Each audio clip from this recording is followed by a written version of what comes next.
Bonjour. Donc je vais vous parler du tram rapide Luxembourg en direction du sud du pays. Vous en avez déjà eu un aperçu par Monsieur le ministre hier. Peut-être d'abord juste quelques mots pour me présenter. Donc j'ai une double formation d'ingénieur transport et d'urbaniste. Et tout en restant toujours dans une logique d'ingénieur, j'ai vraiment contribué dans plein de projets à créer ce lien entre différentes disciplines et à sortir du champ strict de la mobilité pour aller chercher des éléments du côté de l'espace public, du côté des stratégies urbaines. Du bureau CITEC, un bureau d'ingénieurs conseil qui maintenant est surtout connu pour les grands événements, Jeux Olympiques ou des choses comme ça, même si notre code génétique est quand même beaucoup sur l'intermodalité, la ville durable. En deux diapositives, qu'est-ce qu'on peut dire ou comment est-ce qu'on peut résumer le projet de tram rapide ? Sur cette carte, vous avez les densités d'habitants en rouge et en trait bleu, évidemment, le tram. En bleu clair, la partie urbaine sur Luxembourg. En bleu foncé, la partie rapide, c'est-à-dire avec une vitesse élevée de 80 ou de 100 km/h entre le pôle d'échange de la Cloche d'Or dans le sud de la ville de Luxembourg et puis le pôle d'échange de Monkeler au début de Esch. Et ensuite encore 8 km environ au travers, donc une vraie desserte urbaine au travers de Esch et de Belwald. Vous voyez aussi assez clairement sur cette image que finalement, sur les 11 km du centre, on a très très peu d'habitants.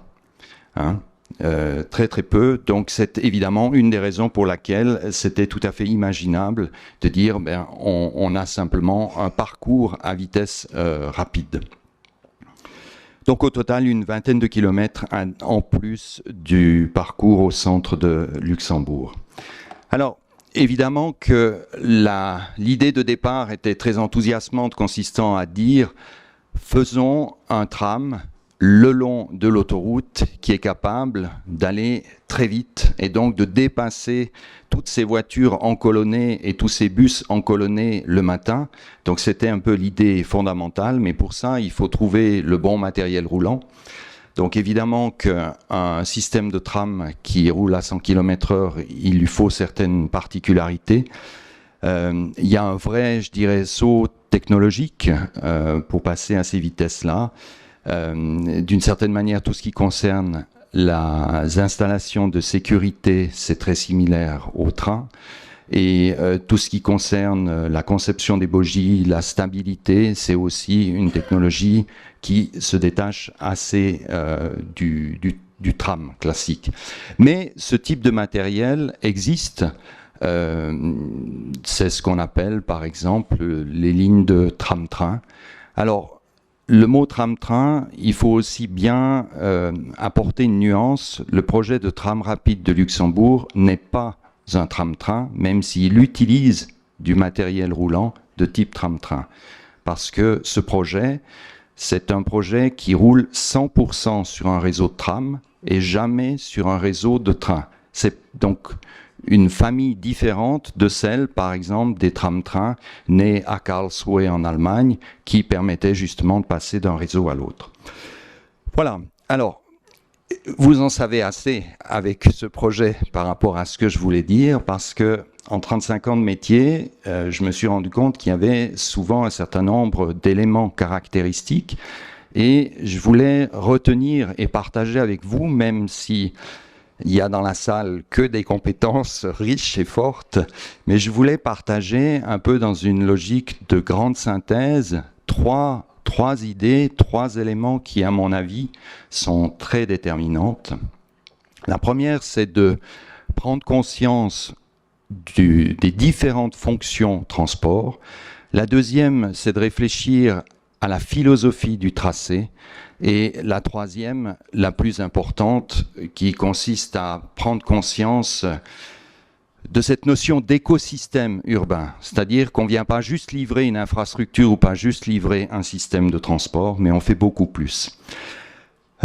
Dès qu'on a des distances relativement importantes à parcourir pour un système de transport public, avec justement des ruptures de territoire, c'est-à-dire des zones sans habitants, puis ensuite de nouveau des habitants ou des centralités. On connaît par exemple deux schémas assez classiques. Le premier qui est celui de la logique de la chaîne de perles, du RER, donc du réseau express régional, du S-Bahn, qui marche très bien, mais qui est aussi très orienté pendulaire, qui va surtout en direction de la ville-centre. Un deuxième schéma qui est assez classique aussi, c'est la notion de bipôle, c'est-à-dire deux centralités qui petit à petit fonctionnent en synergie ou en complémentarité ou en lien fort. Dans le cas de Luxembourg, de toute façon les diapositives seront mises publiques, donc tout va bien. Dans le cas du tram de Luxembourg, on a bien sûr la première idée qui était de dire les habitants du Sud auront une super solution pour aller au Luxembourg. C'est cette idée numéro 1, relier la capitale, bien sûr. Mais en plus, c'est pas la logique du train où je vous amène à la gare et ensuite vous vous débrouillez, mais on peut continuer avec la desserte de Luxembourg, donc la deuxième fonction, le numéro 2, j'enchaîne. Et puis un apport important de ce projet, ça a été de faire prendre conscience que dans le Sud, c'est pas que des habitants, mais il y a aussi une vraie centralité, une vraie réalité. Il y a un équipement majeur du duché, il y a l'université. Donc c'est tout à fait normal d'avoir une relation qui va vers le sud, donc qui est une relation contraire, c'est la 3. Et puis au final, de ne pas oublier que du moment qu'on fait une ligne de tram, eh bien elle peut servir aussi pour des dessertes locales, c'est-à-dire la desserte de la ville du sud de Esch-Belval. Donc finalement, 4 fonctions, alors que l'idée de départ aurait pu être de dire « Ok, il y a juste un élément ». Et on est bien dans cette logique de 2 entités qui sont en plus, et là je le souligne, très complémentaires au rail. Pourquoi ? Parce que on est sur des corridors un peu différents. Toute la desserte de Esch-Belwald se fait à une certaine distance de la gare de Esch, par exemple. Voilà. Alors, deuxième grande idée que je veux partager avec vous, qui est là aussi, en 35 ans de métier, le nombre de fois où je me suis rendu compte qu'on tombait sur ces 2 logiques, c'est-à-dire faire un tracé de moindre résistance, ou bien, deuxième philosophie forte, faire un tracé de plus grande utilité.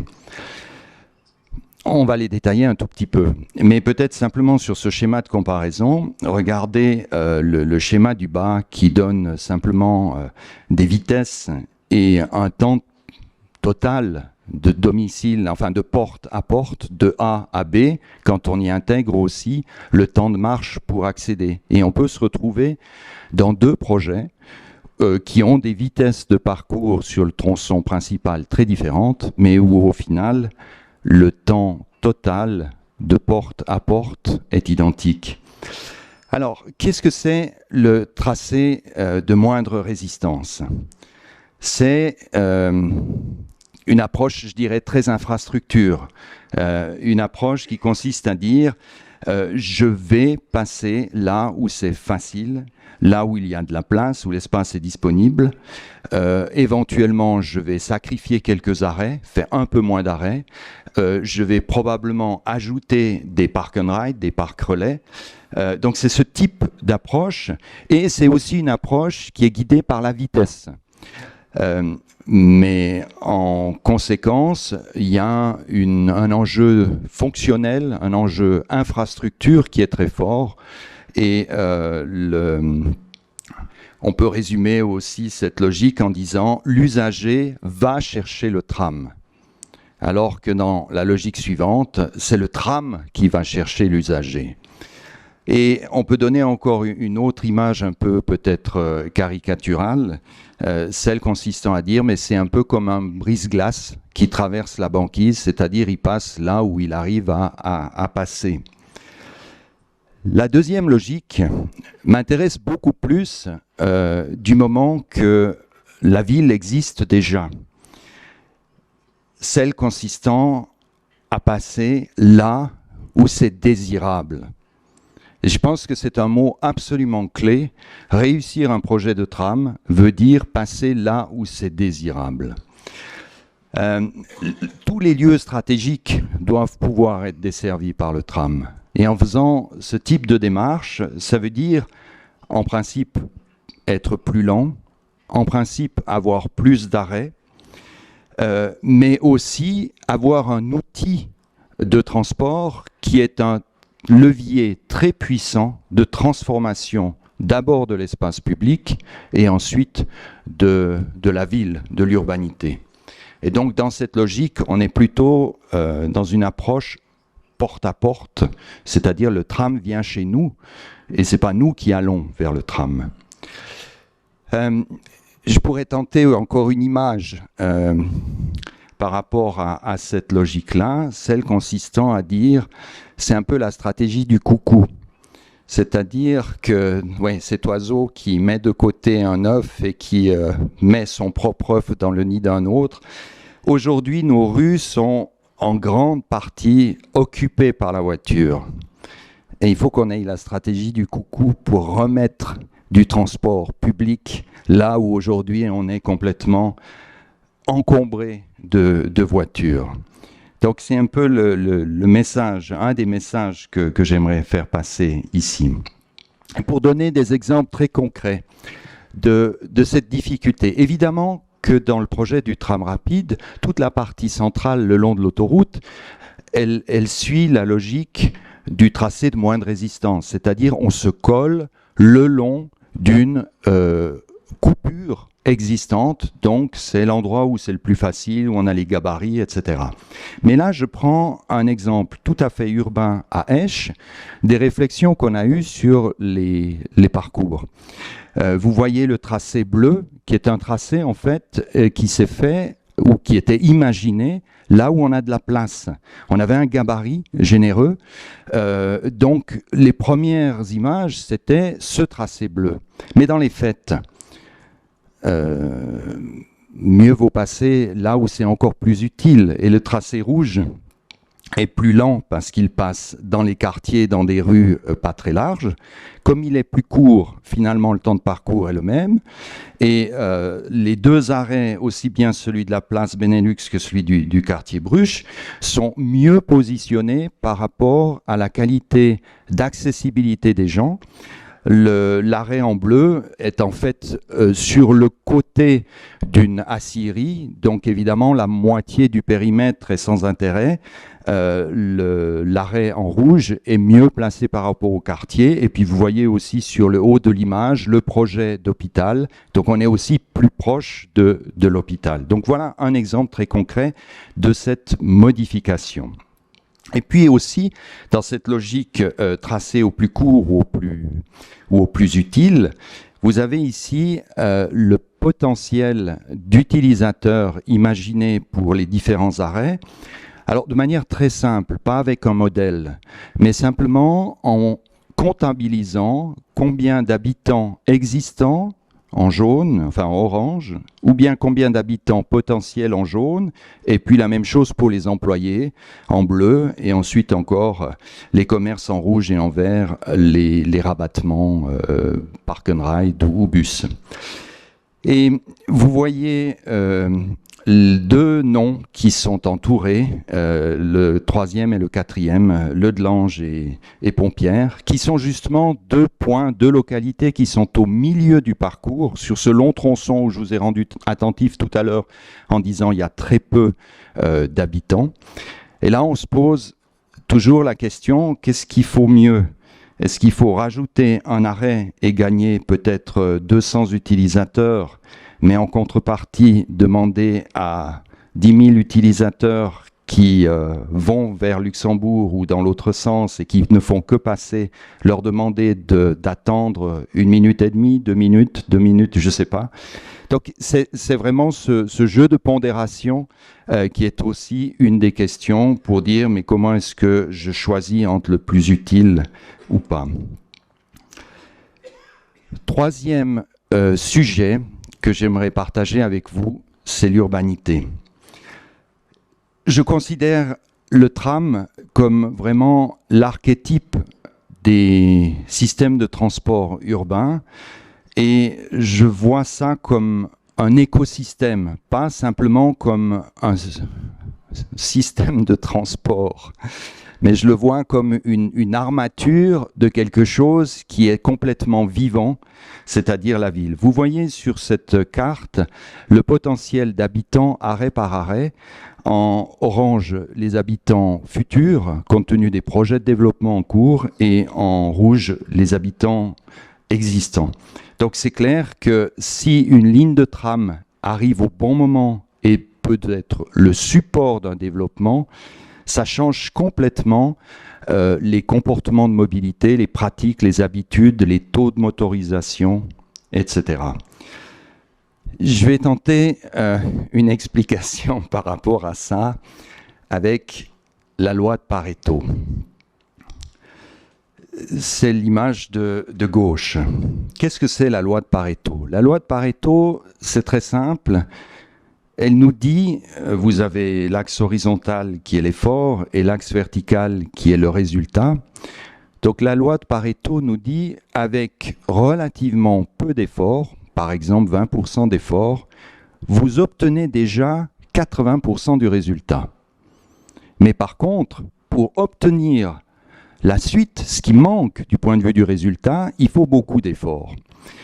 Alors, évidemment, en mobilité, c'est un peu étrange d'utiliser cette courbe, mais maintenant, si on regarde sur la droite, sur l'image de droite, je mets en évidence la zone orange qui finalement est le champ d'efficacité du transport en commun très classique, c'est-à-dire le transport en commun, pour les heures habituelles, pour le fonctionnement habituel, c'est parfait, donc ça marche très très bien. Mais vous, en tant qu'utilisateur, vous avez peut-être envie, une fois de temps en temps, de faire quelque chose à d'autres horaires ou quelque chose de spécial, et vous tombez dans la catégorie de l'image du bas, c'est-à-dire dans la catégorie en bleu. C'est-à-dire que vous êtes complètement obnubilé, complètement attiré, et vous allez prendre votre décision d'un choix de mobilité tout simplement parce que vous vous dites oui, mais une fois je serai complètement dépendant du transport en commun et je veux pas ça, je veux mon degré de liberté maximum, et c'est là qu'indiscutablement la voiture est excellente. Et par rapport à ça, la voiture est excellente jusqu'à ce qu'on se rende compte qu'elle est quand même souvent dans les bouchons, souvent immobile, qu'elle coûte cher, qu'elle est des fois difficile à parquer, enfin, etc. Mais tout ça, il faut des fois toute une vie pour s'en rendre compte. Donc, ce qui fait qu'on se retrouve avec essentiellement 3 profils de mobilité. Un premier tout à gauche qui est très classiquement tout voiture. Et ça, on est dans une forme urbaine classique, habitat pavillonnaire, autoroute, centre commercial. On est ensuite dans un cas de figure intermédiaire où on a des difficultés de stationnement à domicile. Le professeur Vincent Kaufmann, dans les années 90, avait très bien mis en évidence que dès qu'un employé a une place de stationnement garantie sur le lieu de travail, il va venir en voiture indépendamment de l'offre, du niveau d'offre de transport en commun. Donc, ça veut dire que dans le cas du milieu, dès qu'on a des contraintes sur le stationnement, on a cette efficacité vers un transport modal. Mais ce qui m'intéresse, c'est surtout le troisième cas de figure. C'est comment est-ce qu'on peut vivre sans voiture? C'est pas possible. Et là, si j'arrive à offrir un niveau de qualité pour les situations exceptionnelles, c'est-à-dire pour le petit carré rouge, eh bien, tout d'un coup, j'ai ma liberté complète de mouvement sans être dépendant d'une voiture. Ce petit carré rouge, ça peut être par exemple du car sharing, ça peut être des services de livraison, ça peut être une location occasionnelle, ça peut être différentes choses. Et c'est ce dernier schéma qui nous intéresse, qui m'intéresse beaucoup. Je prends le quartier de l'Alzette, qui était, si je reviens en arrière ici, donc le quartier de l'Alzette en développement, c'est le cercle qui est tout à fait à droite de l'image, avec un ordre de grandeur de 10 000 habitants prévu sur une ancienne Assyrie. Vous avez le projet auquel on avait participé, et dans la grande logique de ce que disait le clown Alphonse hier, là, on était deuxième, donc peut-être qu'on n'était pas premier, donc peut-être qu'on retiendra bien les idées de ce concept. Donc, dans toute la partie centrale de l'image, vous avez ces 10 000 habitants, plus un collège, plus un certain nombre d'équipements, etc. Et le tram en rouge qui vient desservir et qui donne la possibilité d'avoir une excellente accessibilité à 500 mètres. Ce qui veut dire que tous ceux qui sont dans ce quartier peuvent vivre sans voiture, étant donné qu'une gare, une nouvelle gare en bleu et un tram permettent d'atteindre toutes les destinations clés du pays. Donc ça veut dire que la philosophie qu'on peut avoir sur un quartier comme celui-là, elle est beaucoup plus basse en termes de stationnement que d'habitude. Aujourd'hui, les quartiers où on a les plus faibles taux, on est dans du 1 place pour 10 logements, dans un certain nombre de projets d'assez grande taille à Zurich. On est dans des ordres de grandeur de 2 places de stationnement pour une dizaine de logements dans des quartiers Lyon, Confluence ou Genève. Et c'est exactement ce genre d'objectif intéressant parce que les gens ensuite sont des piétons. Ça veut dire qu'ils animent l'espace public, qu'ils vivent l'espace public. Donc il y a une possibilité aussi d'intensité urbaine complètement différente. Donc c'est vraiment une logique d'écosystème. Et j'aimerais encore le comparer avec ce petit schéma un peu caricatural entre la logique du pavillonnaire et puis, pour une taille à peu près similaire, une logique de quartier dense. Alors je sais que le terme densité est un mot un peu dangereux ou tabou, mais c'est clair que si 10 familles acceptent de regrouper certains équipements comme leur jardin privé, ça donne tout d'un coup un parc. Si 10 familles, au lieu d'avoir 2 voitures chacun, se mettent à avoir peut-être une ou l'autre, un ou l'autre véhicule en car sharing, on a des logiques de besoin de stationnement extrêmement différents. Donc le schéma du bas de l'image est en fait plein de potentiel. Et j'en arrive à ma conclusion, où en fait, ce sont des choses relativement évidentes, mais malgré tout, il nous faut beaucoup de temps pour les mettre en œuvre. Quand vous avez besoin de vous laver les mains, si vous trouvez que l'eau est trop chaude, vous mettez un peu d'eau froide. Ou si vous trouvez que l'eau est trop froide, vous mettez de l'eau chaude. Donc des trucs archi basiques, on n'a pas besoin d'expliquer ça. Dans nos villes, en général, on a beaucoup trop de voitures. La conséquence, elle est que l'espace public ou les lieux intéressants d'appropriation pour le piéton, pour la vie commune, sont très très pauvres. Donc, enlevons des voitures et mettons du piéton, mettons du cyclisme, mettons du tram, ce sont des évidences. Et dès qu'on accompagne ça, on est dans une logique du cercle vertueux du gauche de l'image, c'est-à-dire plus de densité, permet d'avoir une qualité d'offre de transport public supérieure, et au fur et à mesure que j'ai une qualité supérieure, je peux avoir des ménages moins motorisés qui évidemment sont encore plus motivés à être piétons et usagers des transports en commun. Et peut-être comme conclusion, ce que j'aimerais dire, c'est que justement, un nouveau tram pourrait être un simple projet d'infrastructure ou bien être beaucoup plus.